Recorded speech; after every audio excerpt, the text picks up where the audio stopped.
히브리서는 두 개의 주된 부문으로 나눌 수 있습니다.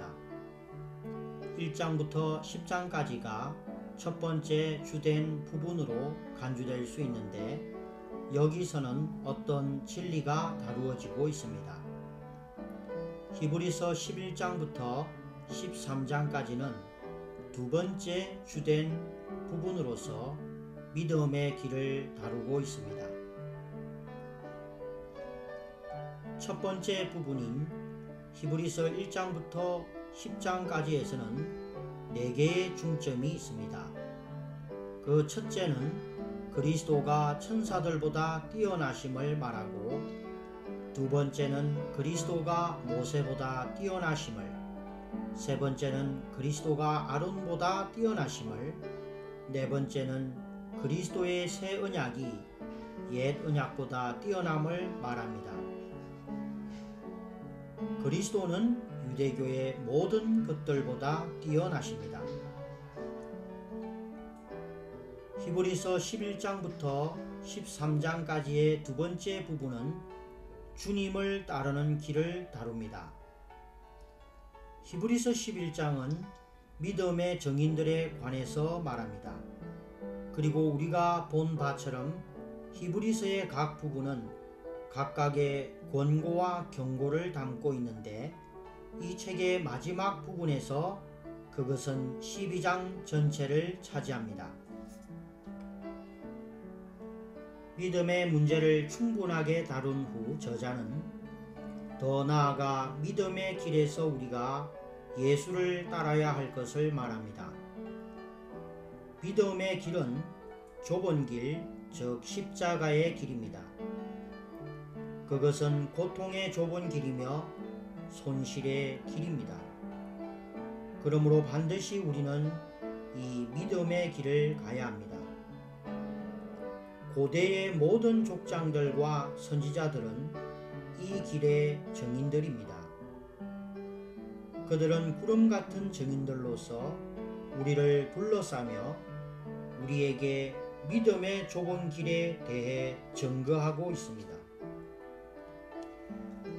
히브리서 12장 1절부터 3절은 이러므로 우리에게 구름같이 둘러싼 허다한 증인들이 있으니 모든 무거운 것과 얽매이기 쉬운 죄를 벗어버리고 인내로서 우리 앞에 당한 경주를 경주하며 믿음의 주요 또 온전케 하시는 이인 예수를 바라보자.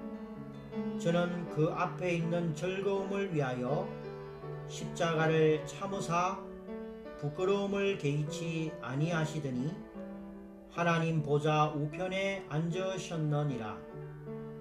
너희가 피곤하여 낙심치 않기 위하여 죄인들의 이같이 자기에게 거역한 일을 참으신 자를 생각하라. 그리스도는 믿음의 유일한 창시자이며 온전케 하시는 분이십니다. 그러므로 우리가 그 좁은 길을 걷는 이 믿음을 위하여 예수를 앙망할 필요가 있습니다. 이 살아있는 믿음은 우리에게서 생겨나는 것이 아니라 그리스도로부터 오는 것입니다. 우리는 반드시 우리 자신에게서 우리의 모든 환경과 주변 상황과 모든 것에서 그분께로 눈을 돌리고 그리스도를 우리의 믿음의 창시자와 온전케 하는 분으로서 취해야 합니다.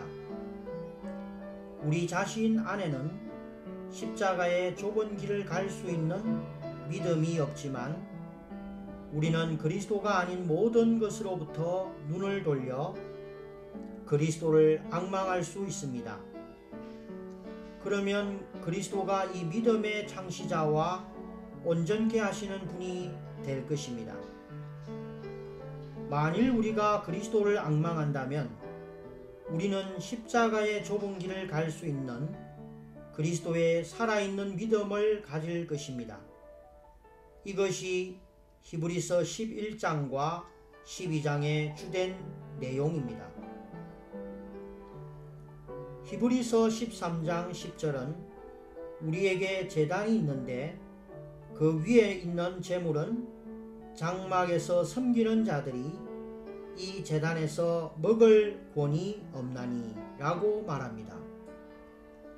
이 구절은 우리에게 우주 안에 한 유일한 제단이 있음을 보여줍니다. 이 제단 위에 우리가 먹고 누릴 한 제물이 있습니다. 유대교의 제사장들은 이 제단으로부터 먹을 권이 없으나 우리 믿는 이들은 그렇게 할 권이 있습니다. 이 제단은 그리스도의 바로 그 십자가이며 이 제단에서 우리가 누리는 제물은 그리스도 자신입니다. 11절은 이는 죄를 위한 짐승의 피는 대제사장이 가지고 성소에 들어가고 그 육체는 영문 밖에서 불사름이니라고 말합니다. 제물의 피는 성소 안에 드려졌지만 제물의 육체는 영문 밖에서 불살라졌습니다. 이것은 우리가 제물이신 그리스도를 두 방면, 즉 하늘에서의 방면과 땅에서의 방면으로 누리는 것을 상징합니다. 먼저 그리스도의 피는 하늘의 성소 안으로 들여져서 거기서 우리를 위해 효력을 발합니다. 이것은 멜기세덱의 반차에 따른 제사장 직분의 문제입니다. 그리스도의 구속하는 피가 십자가에서 흘려졌고 하늘의 성소 안으로 들여졌는데 바로 이 피에 의해 또 이 피를 통하여 하늘이 우리에게 열려졌고 우리가 하늘, 즉 우리의 영 안으로 이끌려졌습니다. 우리는 여기서 하늘에 속한 것들을 접촉하고 누립니다. 이것이 하늘에 속한 지성소 안에 계시는 하늘에 속한 그리스도의 누림입니다. 히브리서 13장 12절과 13절은 이 땅에서 우리를 위한 제물이 되시는 그리스도를 우리가 분깃으로서 취하는 것에 관해 말합니다.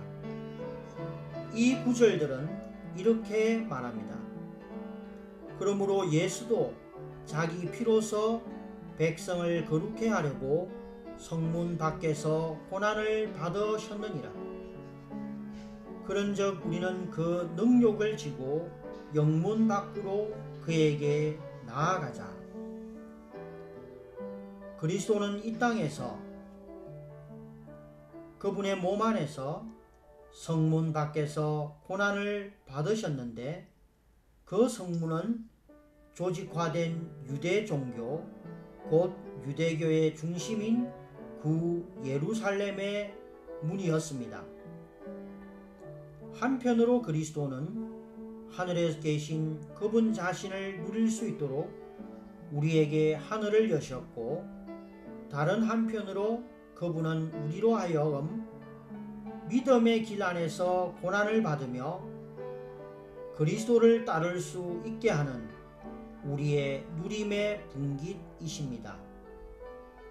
오늘날 우리 그리스도인들은 그리스도의 보혈로서 휘장 안에서 우리의 영 안에서 하늘에 계신 하늘에 속한 그리스도를 누릴 수 있도록 우리에게 열어놓으신 새롭고 산 길에 의해 휘장 안으로 들어가는 법을 배워야 합니다. 그러나 우리는 또한 반드시 영문 밖으로 나아가 마치 예수께서 이 땅에서 고난을 받으신 것처럼 그리스도의 발자취를 따라 고난을 받아야 할 것입니다. 히브리서 13장 13절은 그런즉 우리는 그 능력을 지고 영문 밖으로 그에게 나아가자라고 말합니다. 비록 우리가 휘장 안에 지성소가 무엇인가를 알고 있을지라도 우리는 진영이 뜻하는 바를 모를 수 있습니다. 출애굽기 33장 7절의 기록에 이전에 이스라엘 백성은 회막 가까이에 진을 쳤습니다. 이는 하나님의 처소인 성막이 출애굽기 40장의 때까지 세워지지 않았기 때문입니다. 출애굽기 33장의 때에 모세의 장막은 주님의 임재 장소를 대표했습니다. 이스라엘 백성은 금송아지를 경배하는 심각한 죄를 범했으므로 그 진영은 우상 숭배로 인해 오염되고 타락되었습니다. 이것은 주님을 크게 경록해 했습니다. 모세가 산에서 내려왔을 때 그는 그 우상 숭배자들을 도륙하기 위해 자기와 함께 설 이기는 자들을 불러내었습니다. 이것은 그 당시 이스라엘 자손의 온 진영이 오염되고 타락되고 주님에 의해 버려진 바 되었다는 것을 가리킵니다. 그때로부터 모세는 그의 장막을 취하여 진영 밖에 진쳤습니다. 그 전에 모세는 항상 그의 장막을 진영 안에 쳤지만 금송아지의 경배 후에 모세는 그 진영을 버리고 영문 밖으로 나갔습니다. 그러므로 진영은 하나의 조직으로서의 유대 종교를 대표합니다. 명목상 이 조직은 주님의 백성의 어떤 것이지만 사실상 이 종교적인 조직 안에는 타락과 우상 숭배가 있을 뿐 주님의 임재가 없습니다. 주님이 이 땅에 계셨을 때 유대교는 완전하게 확립된 한 종교적 조직, 즉 실제의 진영이 되었습니다. 그 외적인 모양에 있어서 그것은 하나님의 백성의 조직이었고 그 진영 내부에는 타락과 우상 숭배가 있었습니다. 심지어 이 진영은 주 예수님을 유대 종교의 중심인 예루살렘의 성문 밖으로 내던졌습니다. 그리스도는 내던져졌고 영문 밖에서 고난을 받으셨습니다. 하늘에 속한 지성소 안에서 우리는 하늘에 속한 부활하고 성천하신 그리스도를 누리면서 다른 한편으로 진영 밖에서 우리는 고난 받으시는 예수를 따르며 그리스도의 능력을 짊어집니다. 히브리서는 히브리의 믿는 이들에게 쓰여졌는데 그들에게 유대교는 하나의 종교적 조직, 곧 그리스도를 내쫓아낸 바로 그 진영이었습니다. 한편으로 히브리의 그 믿는 이들은 하늘에 속한 그리스도를 누리고 있었고 다른 한편으로 그들은 그 진영 안에 머물러 있으려고 했습니다. 이것이 그들에게 문제였던 것입니다. 히브리인들은 그들의 영 안에서, 즉 하늘에서 부활하고 성천하신 그리스도를 누렸지만 유대교를 포기하려 하지 않았습니다. 그들은 이 두 가지를 조화시키려 했습니다. 그래서 이 책의 저자인 바울은 그들에게 이것이 불가능함을 말했던 것입니다. 하늘에 속한 영 안에서 성천하신 그리스도를 누리려는 자들은 그리스도의 발자취를 따라 유대교 곧 유대 종교의 진영 밖으로 나가서 그리스도의 능력을 짊어질 필요가 있었습니다. 휘장 안의 지성소 안에서 하늘에 속한 그리스도를 누리는 우리는 이 땅에서 우리의 매일의 행함에 있어서 그리스도를 따를 필요가 있습니다. 오늘날 예수님은 어디에 계십니까? 예수님은 진영 안에 계시지 않습니다. 예수님은 진영에 의해 거절되어 그 밖으로 쫓겨나셨습니다. 진영은 현 시대의 종교적 조직임을 잘 기억해야 합니다. 모세의 시대에서 그 진영은 이스라엘 백성이었습니다. 주 예수님의 시대에서 그 진영은 조직화된 유대 종교였습니다. 마르틴 루터 시대에서는 로마 캐톨릭 교회가 진영이 되었습니다.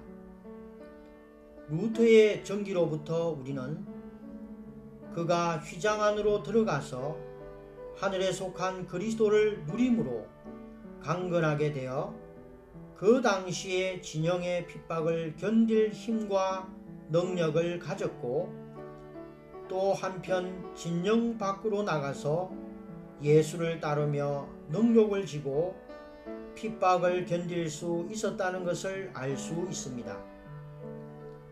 여러 해가 지나서 철로 역정의 저자인 존 버녀는 영국 국교회의 진영 밖으로 나갔습니다.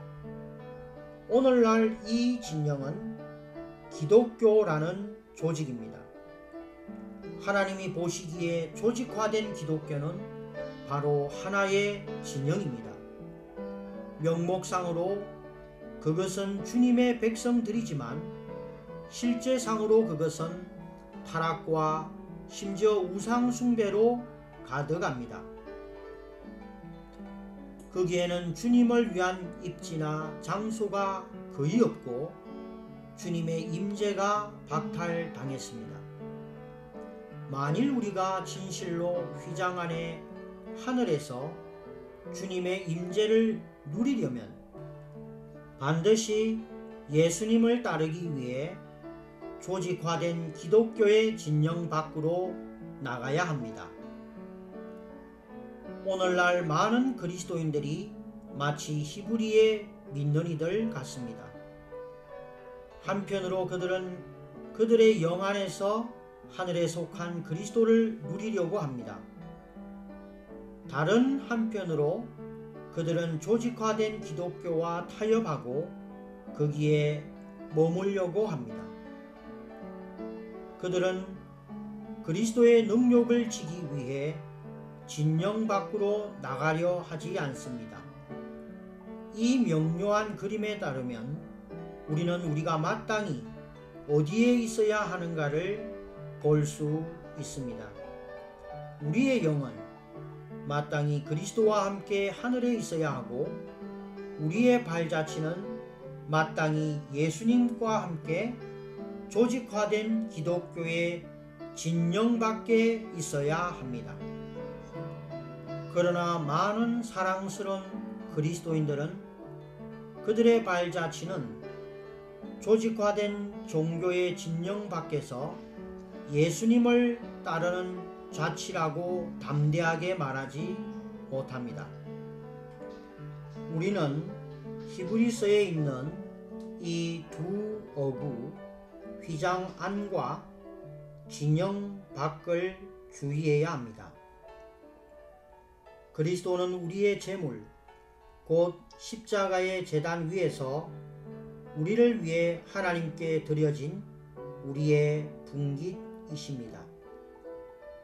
그리스도를 우리의 분깃으로 누리는 길은 양면이 있습니다.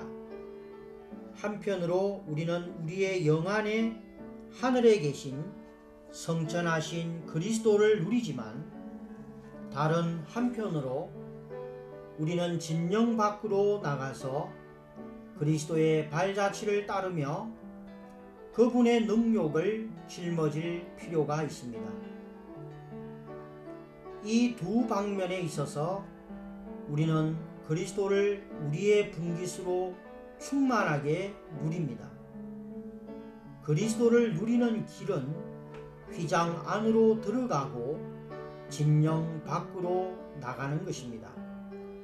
휘장 안으로 들어가는 것은 우리의 영 안에서 하늘에 속한 그리스도를 누리는 것이고, 진영 밖으로 나가는 것은 조직화된 종교를 버리고 예수님을 따르는 것입니다. 그리스도를 누리는 다른 길은 없습니다. 우리가 우리의 영 안에서 그리스도를 하늘에 속한 멜기세덱으로 누리면 누릴수록 우리는 더욱더 우리의 발걸음을 진영 밖으로 내딛고 조직화된 기독교를 포기할 것입니다. 그리스도를 우리의 영 안에서 누리고 체험함으로써 우리는 자연스럽게 조직화된 기독교 밖으로 발을 내딛는 것입니다. 우리는 그리스도의 능력을 짊어지고 고난을 받을 힘이 없다고 말할지 모릅니다. 그러나 그 힘은 우리에게 속한 것이 아닙니다. 그 힘은 그리스도께 속한 것입니다. 우리가 우리의 영 안에서 그리스도께 나아가 그분을 접촉함으로써 하늘에 계신 그리스도를 누리면 누릴수록 우리는 더욱더 조직화된 기독교 밖으로 걸어 나갈 힘을 얻고 이 땅에서 예수님을 따르며 그리스도의 능력을 짊어질 수 있게 됩니다. 그것은 우리의 힘에 의한 것이 아니라 우리의 힘이신 그리스도에 의한 것입니다. 단순히 우리 자신이 격려되어서 조직화된 기독교 밖으로 나가게 되는 것만으로는 충분하지 않습니다. 만일 우리가 우리의 영 안에서 하늘에 속한 그리스도를 접촉하고 그리스도를 누린다면 우리는 저절로 그 크나큰 나무 밖으로 걸어 나갈 수 있습니다. 심지어 우리가 걸어 나가고 싶지 않다 하더라도 그곳에 있는 사람들이 우리를 내쫓을 것입니다.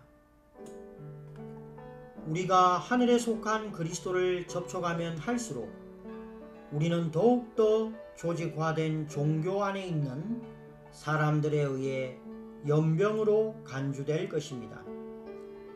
우리가 내쫓길 때 우리는 고난을 받고 그 능력을 짊어집니다. 오늘날 우리는 우리 자신이 휘장 안에서 하늘에 속한 그리스도를 누리며 진영 밖에서 예수님의 능력을 짊어지고 있는 사람들 중에 한 사람이라고 말할 수 있어야 합니다. 이것이 우리가 그리스도를 따르며 그분을 우리의 분깃으로 누리는 유일한 길입니다. 이것이 믿음의 길, 십자가의 길, 곧 우리가 그리스도를 실제적인 방식으로 누리는 좁은 길입니다. 진영은 조직화된 종교로서 하나님의 백성이라고 주장하지만 그리스도께 여지를 내어드리지 않습니다. 오히려 그것은 의식과 규례와 계급과 그와 유사한 것들 뿐입니다. 원래 유대교는 하나님에 의해 확립되었지만 나중에 하나님께 드려졌던 그 입지는 소멸되었고 어떠한 입지도 그리스도께 드려지지 않았습니다. 오히려 그 백성들은 그것을 의식과 규례를 갖춘 하나의 종교로서 전환시켰고 하나의 진영이 되게 했습니다. 오순절날 교회가 세워졌습니다. 원래 그것은 살아있는 어떤 것이었지만 점차적으로 교회 안에서조차 하나님과 그리스도를 위한 입지가 상실되었습니다. 미국의 개신교 목사인 에이던 윌슨 토즈는 그의 저서 교회들 안에서 쇠퇴해가는 그리스도의 권위라는 책에서 예수 그리스도는 오늘날 교회들 가운데에서 사랑을 받는 상징일 뿐이며 어떠한 실제적인 입지도 그분께 드려지지 않고 있다고 말했습니다. 그는 미국의 큰 교파에 속한 목사로서 종파 교회들 안에 예수 그리스도를 위한 여지가 없다는 것을 간파했습니다.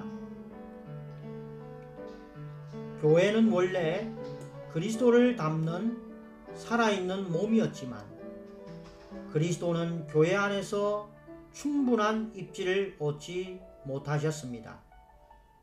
또한 이 입지는 점차적으로 상실되었고 교회는 먼저는 부지 중에 캐톨릭으로 빠져버렸습니다.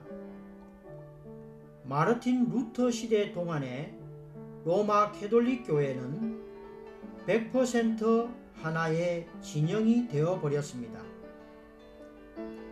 종교개혁이 시작되었을 때 수많은 순수한 추구하는 그리스도인들이 가톨릭 교회를 떠났습니다. 그들은 그 진영 밖으로 나갔던 것입니다. 그러나 그리 오래지 않아서 개혁된 교회들조차도 점차로 많은 진영들이 되었습니다. 한편으로 우리는 진영을 버려야 하지만 다른 한편으로 우리는 반드시 또 다른 진영이 되지 않도록 주의해야 합니다. 만일 한 무리의 사람들이 하나님께 속했다고 주장하면서 그리스도께 어떤 입지도 드리지 않는다면 그들은 의식과 헌장과 신조와 규례와 법도를 형성할 것이고 성령께 입지를 전혀 주지 않을 것입니다.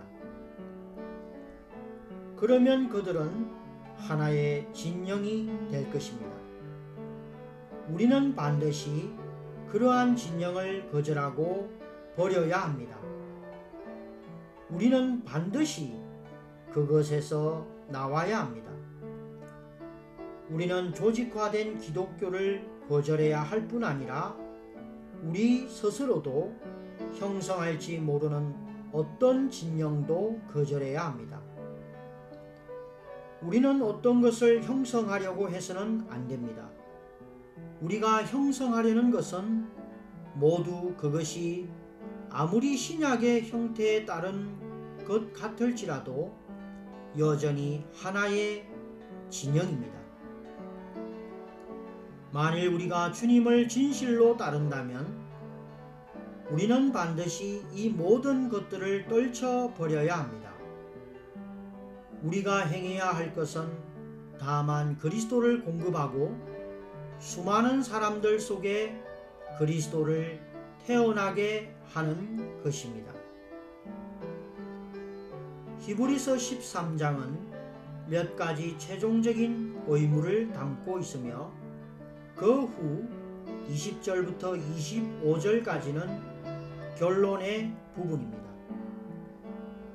20절로부터 21절은 양의 큰 목자이신 우리 주 예수를 영원한 언약의 피로 죽은 자 가운데서 이끌어내신 평강의 하나님이 모든 선한 일에 너희를 온전케 하사 자기 뜻을 행하게 하시고 그 앞에 즐거운 것을 예수 그리스도로 말미암아 우리 속에 이루시기를 원하노라. 영광이 그에게 세세 무궁토록 있을지어다. 아멘 이라고 말합니다. 21절에서 예수 그리스도는 주관적인 그리스도이십니다. 진리를 다루고 있는 이 책은 심지어 우리에게 분명히 하나님께서 예수 그리스도를 통하여 주관적으로 우리 안에서 역사하시리라고 말합니다. 이 결론은 우리에게 히브리서 안에 담긴 모든 가르침들이 우리 안에서의 하나님의 주관적인 역사를 위한 것이라는 인상을 줍니다.